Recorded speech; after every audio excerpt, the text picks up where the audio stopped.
অকল মই মিডিয়াত অহা নাছিলোঁ বা তেনেকৈ লাইমলাইটত অহা নাছিলোঁ। এইটো মানে যিমান মই দৰকাৰ বুলিও ভবা নাছিলোঁ। যদিও পুৰুষতান্ত্ৰিক, আমাৰ ঘৰত মাৰ কথা মতে চলে চব বস্তু। এটা পাত্তাও মানে হিলিব নোৱাৰে মোৰ মাৰ অবিহনে। মই এইটো সৰুৰ পৰাই দেখি আহিছোঁ। সেইটো কাৰণে এইটো আছে, মোৰ গাতো অলপ আছে। এইটো ট্ৰাইবেল মানুহৰ মাটিয়ে এটা কেপিটেল। আমিতো আৰু বেছি ধন সম্পত্তিৰ মালিক নহওঁ। আমাৰ মাটিয়ে আমাৰ সম্পত্তি। জীৱনটো যদি এটাই হয়, পিছৰ জন্মত বা কি হয় জন্ম লয়, আমাৰ হিন্দু ধৰ্মৰ মতেতো আছে ন পৰজন্মৰ কথা, কিন্তু আমিতো নাজানো কি হ'ব। যাতে আমাৰ ওপৰত সেই ব্লেমটো নপৰে যে আপোনালোকে ইমান পঢ়া শুনা কৰি নিজৰ লাইফটো তেনেকৈ এটা লেভেলত এনজয় কৰাৰ পিছত আমাৰ কাৰণে আপোনালোকে কি থৈ গ'ল। হাগ্ৰামা মহিলাৰী যিহেতু এটা ডাঙৰ ফিগাৰ BTC, সেইকাৰণে ময়ো ওতপ্ৰোতভাৱে জড়িত হৈ থাকিব লগা হয়। যিহেতু আমাৰ ভাৰতবৰ্ষখন পুৰুষতান্ত্ৰিক দেশ হয়, গতিকে আমি মহিলাই নিজে ওলাই আহিব লাগিব, তেতিয়াহে আমি নিজৰ অধিকাৰখিনি পাম। সেই মাটিখিনিত আমি কেনেকৈ আমি প্ৰপাৰ ইউটিলাইজ কৰি পেলাই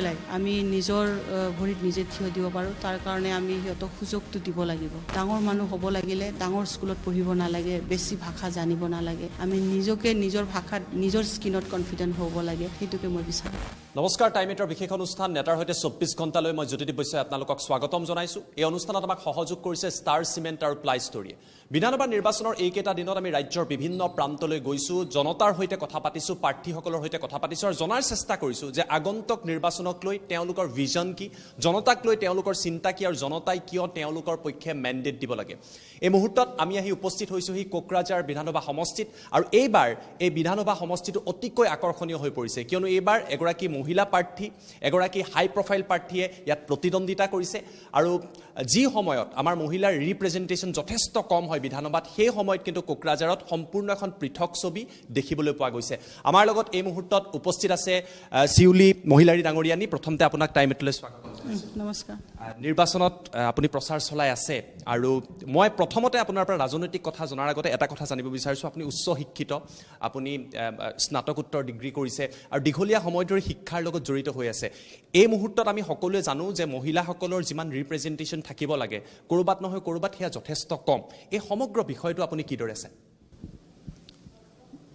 মহিলা একচুৱেলি ওলাই আহিব লাগিব। মহিলাক কোনেও ঘৰৰ পৰা ওলাই আনিব নোৱাৰে, আৰু নিজৰ অধিকাৰবিলাক নিজে সাব্যস্ত নকৰিলে কোনেও নিদিব। আৰু যিহেতু আমাৰ ভাৰতবৰ্ষখন পুৰুষতান্ত্ৰিক দেশ হয়, গতিকে আমি মহিলাই নিজে ওলাই আহিব লাগিব, তেতিয়াহে আমি নিজৰ অধিকাৰখিনি পাম। মোৰ আন এটা প্ৰশ্ন, আপুনি এইবাৰ প্ৰথমবাৰৰ বাবে প্ৰত্যক্ষভাৱে বিধানসভাৰ নিৰ্বাচনত প্ৰতিদ্বন্দ্বিতা কৰিছে, কিন্তু ওচৰৰ পৰা আপুনি ৰাজনীতি দেখিছে, ৰাজনীতিৰ আপোনাৰ ঘৰৰ লগত, পৰিয়ালৰ লগত আৰু হাগ্ৰামা মহিলাৰী ডাঙৰীয়াৰ জৰিয়তে সকলোখিনি দেখিছে, কিন্তু প্ৰথমবাৰলৈ আপুনি নিৰ্বাচনত প্ৰতিদ্বন্দ্বিতা কৰিছে। পাৰ্থক্যটো কেনেকুৱা দেখিছে আগৰ পৰিৱেশ আৰু এইবাৰ নিজে এগৰাকী প্ৰাৰ্থী? ডিফাৰেঞ্চটো আপুনি কেনেকুৱা? ডিফাৰেঞ্চটো খুব বেছি নহয়, কাৰণ মই সদায় আমাৰ সমষ্টিবাসীৰ লগত আছিলোঁ আৰু এতিয়াও আছোঁ। হাগ্ৰামা মহিলাৰী যিহেতু এটা ডাঙৰ ফিগাৰ BTCত, সেইকাৰণে ময়ো ওতপ্ৰোতভাৱে জড়িত হৈ থাকিব লগা হয়। অকল মই মিডিয়াত অহা নাছিলোঁ বা তেনেকৈ লাইমলাইটত অহা নাছিলোঁ। এইটো মানে আৰু যিমান মই দৰকাৰ বুলিও ভবা নাছিলোঁ, কাৰণ সমষ্টিবাসী যেতিয়া তেখেতে টাইম দিব নোৱাৰে, মই নিজে টাইম দিছিলোঁ। এইটো কাৰণে মোৰ কাৰণে নতুন নহয়, আৰু মই আগৰ পৰাই ৰাইজৰ বিপুল সঁহাৰি আৰু মৰমটো পাই থাকোঁ। এতিয়া ইহঁতে বহুত উৎফুল্লিত হৈছে, আৰু ইলেকশ্যনৰ সময়ত মানুহবিলাকে জানে ইমান বেছি সংখ্যকভাৱে ওলাই আহে, কিন্তু মই প্ৰতিটো গাঁৱত যেতিয়াই যাওঁ মই তেনেকৈ আদৰ সমাদৰ মৰম সদায় মই পাই থাকিছিলোঁ। আপুনি যিটো কৈছে যে জনতাৰ সৈতে কথা পাতিব লাগে, নিৰ্বাচনৰ সময়ত হওক বা যেতিয়া হাগ্ৰামা মহিলাৰ ডাঙৰীয়া দায়িত্বত থাকে তেতিয়াও আপুনি কমিউনিকেট কৰে। মোৰ প্ৰশ্নটো হৈছে, আপুনি কেইবাটাও ভাষা ভালকৈ ক'ব পাৰে, অসমীয়া, বড়ো, বেংগলী, তাৰ লগতে ইংৰাজী। এই যিটো লেংগুৱেজৰ ওপৰত আপোনাৰ এক প্ৰকাৰৰ দখল আছে, কিদৰে সহায় কৰিছে জনতাৰ সৈতে কানেক্ট কৰা, কিয়নো বিভিন্ন জাতি ধৰ্মাৱলম্বী ভাষাভাষীৰ লোক সমগ্ৰ BTC অঞ্চলত আছে? হয়, ইহঁতে মোক নিজৰ বুলি ভাবে, এনে বেংগলীবিলাকে নিজৰ বুলিয়ে ভাবে। মই বেংগলী আৰু ৰাজবংশী ভাষা, মোৰ বহুত বান্ধৱীও আছে ৰাজবংশী মানুহ, মানে লোকেল মানুহৰ লগত মোৰ চবৰ ভাল আৰু যিহেতু ইয়াতে মিক্স কালচাৰ আছে, এটা চব জাতি জনগোষ্ঠী বাস কৰে, আমি সকলোৰে লগত খেলি পেলাই ডাঙৰ হৈছোঁ। সেইটো কাৰণে ভাষাটো আমাৰ কাৰণে অকল এটা হৈ থকা নাই।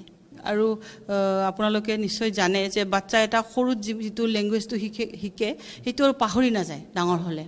হয় যেতিয়া ভাষা আয়ত্ত কৰাৰ বয়সটো হৈছে সৰু থাকোঁতে এতিয়া আমি একদমবাৰে বাচ্চাৰ পৰাই আমি সিহঁতৰ লগত ডাঙৰ হৈছোঁ সেইকাৰণে সেই ভাষাটো আমাৰ নিজৰ মাতৃভাষাৰ নিচিনা বড়োটোতো অফক'ৰ্ছ নিজৰে হয় আৰু বেলেগ ভাষাটোও তেনেকুৱা নিজৰ বুলি ভাবোঁ আৰু আন এটা প্ৰশ্ন কোকৰাঝাৰত এতিয়া UPPLৰ বিধায়ক আছে বা আপোনালোকৰ বিৰোধী দলৰ বিধায়ক আছে আপোনাক যদি জনতাই ভোট দি নিৰ্বাচিত কৰে NDAৰ আপুনি প্ৰাৰ্থী আপোনাৰ কোকৰাঝাৰ বিধানসভা সমষ্টিক লৈ আপোনাৰ পৰিকল্পনা কি আপোনাৰ সপোনটো কি ড্ৰিমটো কি ভিজনটো কি সমষ্টিটো সমষ্টি ফাৰ্ষ্ট অফ অল মই টাউনটো ডেভেলপ কৰিব বিচাৰোঁ যেনেকৈ আমাৰ টাউনত অলপ লেকিংছটো আছে ড্ৰেইনৰ প্ৰব্লেম আছে ষ্ট্ৰীট লাইটৰ প্ৰব্লেম আছে আৰু বিভিন্ন যেনেকৈ স্মাৰ্ট চিটিবিলাকত যেনেকৈ হৈ আছে আজি চাওক গোটেই ভাৰতবৰ্ষখন আমাৰ নৰেন্দ্ৰ মোদী ডাঙৰীয়াত ইমান ডেভেলপ হৈছে আৰু অসমত আমাৰ হিমন্ত বিশ্ব শৰ্মা ডাঙৰীয়াৰ নেতৃত্বত যেনেকৈ আমি মানে একদমবাৰে বিপুল পৰিৱৰ্তনটো আমি দেখিব পাইছোঁ সেইটো আমাৰ BTCত হৈছে যদিও ইমান হ'ব পৰা নাই এইটো মই বিচাৰোঁ আমাৰো কোকৰাঝাৰটো হওক যিহেতু কেপিটেল হয় তাৰ লগতে গাঁও অঞ্চলবিলাকত মানে কিছুমান কৰণীয় কাম আছে যেনেকৈ আমাৰ কৃষি প্ৰধান হয় কোকৰাঝাৰখন তাতে যাতে সঠিক সময়ত সঠিক খেতি বাতি কৰি আমাৰ মানুহবিলাক স্বাৱলম্বী হওক যিহেতু আমাৰ ট্ৰাইবেল মানুহৰ মাটিয়ে এটা কি বুলি কয় কেপিটেল আমিতো আৰু বেছি ধন সম্পত্তিৰ মালিক নহওঁ আমাৰ মাটিয়ে আমাৰ সম্পত্তি গতিকে সেই মাটিখিনিত আমি কেনেকৈ আমি প্ৰপাৰ ইউটিলাইজ কৰি পেলাই আমি নিজৰ ভৰিত নিজে থিয় দিব পাৰোঁ তাৰ কাৰণে আমি সিহঁতক সুযোগটো দিব লাগিব আৰু সেইটো কাৰণে মই কাম কৰিম লগতে আমাৰ মহিলা যিবিলাক উদ্যমী মহিলা আছে যিবিলাকে অলপ হ'লেও সৰু সৰু বিজনেছ কৰি খায় এইবিলাকক মই এনকাৰেজ কৰিব বিচাৰোঁ যাতে ইহঁতেও মানে ঘৰখন চলাবৰ কাৰণে আৰু নিজৰ কনফিডেণ্টত থাকিবৰ কাৰণে ৰেচপেক্ট এটা ফেমিলিত পাবৰ কাৰণে যেনেকৈ এটা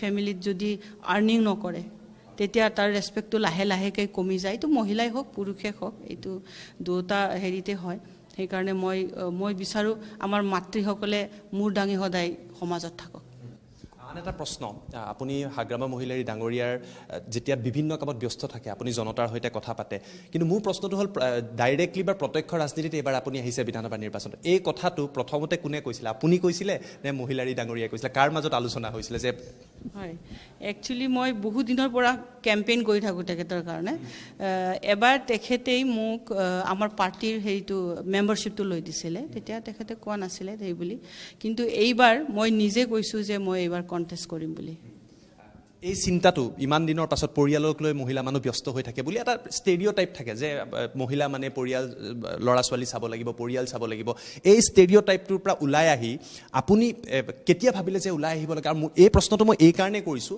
যদিও মহিলাৰ বাবে সংৰক্ষণ আছে আমাৰ ৰিপ্ৰেজেণ্টেটিভ সমগ্ৰ দেশতে যথেষ্ট কম আৰু আপোনাক দেখি আৰু 10 গৰাকী মহিলা আগবাঢ়ি আহিব ৰাজনীতিৰ বাবে প্ৰত্যক্ষভাৱে সেইবাবে এই কথাখিনি প্ৰতিগৰাকী মহিলাৰ বাবে গুৰুত্বপূৰ্ণ মই আপোনাৰ এই চিন্তাটোৰ বিষয়ে জানিব হয় মহিলা ওলাই আহিব লাগে মোৰ মা বিৰাট কি বুলি কয় যদিও পুৰুষতান্ত্ৰিক আমাৰ ঘৰত মাৰ কথা মতে চলে সব বস্তু এটা পাত্তাও মানে হিলিব নোৱাৰে মোৰ মাৰ অবিহনে মই এইটো সৰুৰ পৰাই দেখি আহিছোঁ সেইটো কাৰণে এইটো আছে মোৰ গাতো অলপ আছে সেইটো মানে ময়ো অলপ মোৰ মাৰ নিচিনা অফক'ৰ্ছ মাৰ নিচিনা বেছি হয় চবে সেইটো কাৰণে আৰু ইয়াৰ উপৰিও মই ৰিচেণ্টলি মই ভাবিলোঁ জীৱনটো যেতিয়া এটাই হয় আমি বহুত কৰিলোঁ পঢ়া শুনা কৰিলোঁ ভাল লাইফ এনজয়ো কৰিলোঁ তাৰপিছত ল'ৰা ছোৱালীও ডাঙৰ হ'ল এতিয়া মই ভাবিলোঁ সমাজৰ কাৰণে কিছুমান কাম কৰি যাব লাগিব সমাজৰ কাৰণে কাম কৰিব গ'লে মই ব্যক্তিগতভাৱে মই 10 জনক হেল্প কৰিম কিন্তু মই যদি পলিটিক্সত আহোঁ তেতিয়া মই 100 জনক হেল্প কৰিব পাৰিম গতিকে মোৰ মনত এইটোৱে আহিল ৰিচেণ্টলি যে জীৱনটো যদি এটাই হয় পিছৰ জন্মত বা কি হয় জন্ম লয় আমাৰ হিন্দু ধৰ্ম মতেতো আছে ন পৰজন্মৰ কথা পৰজন্ম আছে কিন্তু তো আমিতো নাজানো কি হ'ব কিন্তু এই জন্মতে মই নিজৰ কাৰণেও জীৱ বিচাৰোঁ আৰু বেলেগৰ কাৰণেও মই কাম কৰি যাব বিচাৰোঁ সেইটো কাৰণে মই ওলাই আহিছোঁ আন এটা প্ৰশ্ন মই আপোনাৰ পৰা জানিব বিচাৰিছোঁ প্ৰশ্নটো হৈছে যে আপুনি কৈছে যে BTC কোকৰাঝাৰৰ উন্নয়ন বিচাৰিছে মুখ্যমন্ত্ৰী ডক্টৰ হিমন্ত বিশ্ব শৰ্মাই কৈছে যে অসমক 5খন শ্ৰেষ্ঠ ৰাজ্য কৰিব লাগে নৰেন্দ্ৰ মোদী ডাঙৰীয়াই কৈছে সবকা সাথ সবকা বিকাশ সবকা বিশ্বাস আৰু BTCটো হাগ্ৰামা মহিলাৰী ডাঙৰীয়াই সকলো জাতি জনগোষ্ঠীক একেলগে লৈ যোৱাৰ এটা পৰিকল্পনা কৰিছে আপোনাৰ যদি আপুনি নিৰ্বাচিত হয় এই পৰিকল্পনাখিনি আপুনি কিদৰে আগুৱাই নিব কেৱল মহিলাসকলকে নহয় প্ৰতিটো জাতি জনগোষ্ঠীৰ বাবে কি পৰিকল্পনা আছে বহুত পৰিকল্পনা আছে আমি ফাৰ্ষ্ট অফ অল একতা আৰু ঐক্যতাটো থাকিব লাগিব। আমাৰ যদি বিভিন্ন জাতি জনগোষ্ঠীৰ মাজত সেই ঐক্যতাটো নাথাকে আমি পৰিৱেশটো নাপাম কাম কৰিবৰ কাৰণে। ফাৰ্ষ্ট অফ অল মই ঐক্যতাটো আনিব বিচাৰিম, তাৰ লগতে ডেভেলপমেণ্টটো আনিব বিচাৰিম। সম অধিকাৰ চবৰে যাতে হয়, এতিয়া ৰাজবংশী মানুহে হওক, বেংগলী মানুহে হওক, আমাৰ মুছলিমো অলপ আছে, আৰু সেইবিলাকৰ কাৰণেও মই কাম কৰি যাব বিচাৰোঁ। আৰু মই মহিলা সমাজৰ লগতে মই যুৱ সমাজৰ কাৰণে বহুত কনচাৰ্ণ। মই যিহেতু মই এজনী মাতৃ হয়, যাতে আমাৰ যুৱ প্ৰজন্মই দিশহাৰা হৈ নাযায়, মই সিহঁতৰ কাৰণে কাম কৰিব বিচাৰোঁ। চব মানুহক গভৰ্ণমেণ্ট জব দিয়া এইটো সহজ কথা নহয়, এইটো আজিৰ দিনত এইটো সম্ভৱপৰ নহয়। মই এনেকুৱা জাগা কৰিব বিচাৰোঁ য'ত আমি চাকৰি নাপালেও আমি মানে নিজৰ হবিক লৈ পেলাই আমি জীয়াই থাকিব পাৰোঁ, তেনেকুৱা মই পৰিৱেশ কৰিব বিচাৰোঁ। এইটো আমাৰ বড়ো ল'ৰাৰ কাৰণে হওক, ৰাজবংশী ল'ৰাৰ কাৰণে হওক বা বেংগলী ল'ৰাৰ কাৰণে হওক, মই এইটো কৰিব বিচাৰোঁ যাতে আমাৰ ওপৰত সেই ব্লেমটো নপৰে যে আপোনালোকে ইমান পঢ়া শুনা কৰি নিজৰ লাইফটো তেনেকৈ এটা লেভেলত এনজয় কৰাৰ পিছত আমাৰ কাৰণে আপোনালোকে কি থৈ গ'ল। মই যুৱ প্ৰজন্মৰ কাৰণে বহুত কাম কৰি যাব বিচাৰোঁ, আৰু সেইটো কৰিব গ'লে আমাৰ জেগাখন উন্নতি হ'ব লাগিব, ডেভেলপ হ'ব লাগিব চব ফালৰ পৰা, টুৰিজিমৰ পৰা আৰম্ভ কৰি আমাৰ খেতি বাতি, আমাৰ অৰ্থনীতি, এইটো চব ফালে, আৰু শিক্ষা দীক্ষা আমাৰ গুণগত শিক্ষা হ'ব লাগিব। আৰু আজিৰ দিনত চবেই মানে প্ৰাইভেট স্কুলত পঢ়াব ইমান মানুহৰ কেপাচিটি নাই, যিবিলাকৰ আছে ইহঁতে সৌভাগ্যৱান বা সৌভাগ্যৱতী, কিন্তু যিবিলাক মানুহ লোৱাৰ মিডিল ক্লাছ ইহঁতে গভৰ্ণমেণ্ট স্কুলত এতিয়াও যায়, যাতে আমি গুণগত শিক্ষাটো ইহঁতক দিব পাৰোঁ।